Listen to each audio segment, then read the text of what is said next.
The United States should never condone or practice torture anywhere in the world, not under any future administration or in any future conflict. Well, she may be the next president of the United States, so she certainly is putting her position in front view as to what she thinks about the so-called CIA's torture report. Interesting subtext to this story, because one of the CIA whistleblowers in 2007, his name is John Kirikow. He is actually being held in he's in prison because he revealed very publicly in 2007 that torture was an official program of the U.S. government. For more on this, Ed Prucci is here, and also David Harris, who's with Insignis and is an international securities expert. Okay, let me start with you, David. Sort of rewind, go backwards for me on this. Kirikow was a whistleblower. He's in prison for espionage, I believe, and then the so-called torturers are out free. That's the headline. Unpack it for me. Well, it is a somewhat misleading headline. This individual had spent 15 years with the CIA, had a somewhat mixed kind of background or reviews, and ultimately had been involved in tracking down Abu Zubaydah, who was a notorious al-Qaeda planner and personality. He got into trouble, it seems, because he got into the habit of speaking a bit too generously at times with some media, and ultimately he revealed, contrary to the Identities Protection Act, the name of a CIA operative.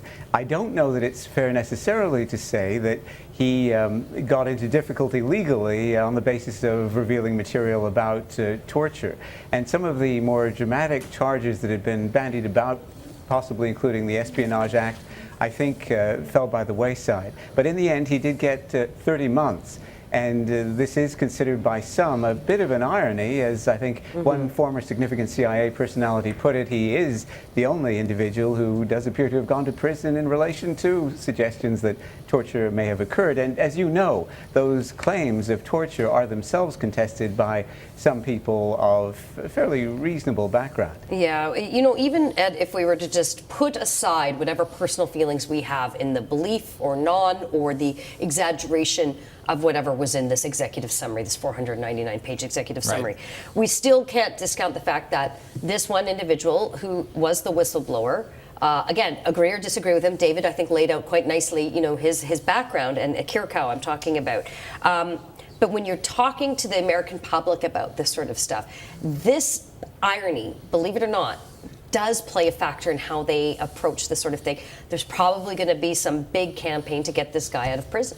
Yeah, I think it does resonate. I mean, I don't know how much traction it's going to get, but the underlying question always has to be what's sort of the background here when you're utilizing criminal law to go after supposed spies. And David is right that ultimately the espionage charges were not pursued, but they were still able to get him on a number of sort of state secret related laws and revealing of information that he ought not to have revealed. And so he's serving time in custody. What's the cultural shift? What's the cultural request that government is trying to set? On the one hand, this report comes out highly critical of what the CIA has been doing and sort of talks about a new era in American governance. This isn't ever going to happen again. On the other hand, you've got a person who appears, at least in part, to have been motivated by blowing the whistle on that very program that we're now all so critical of, and he's serving time in jail, at least in part, because of his desire to blow the whistle on that very program. You can't have that both ways. Yeah, so I'll put it to you the other way then, David. Americans will say, you're a CIA operative. You signed an oath. You signed confidentiality. You signed security agreements. You know, your responsibility is to ensure our protection. You blow the whistle on that, you deserve to serve time in prison. Yes, I think there is an aspect that deserves being dwelt upon, and Ed has put it beautifully.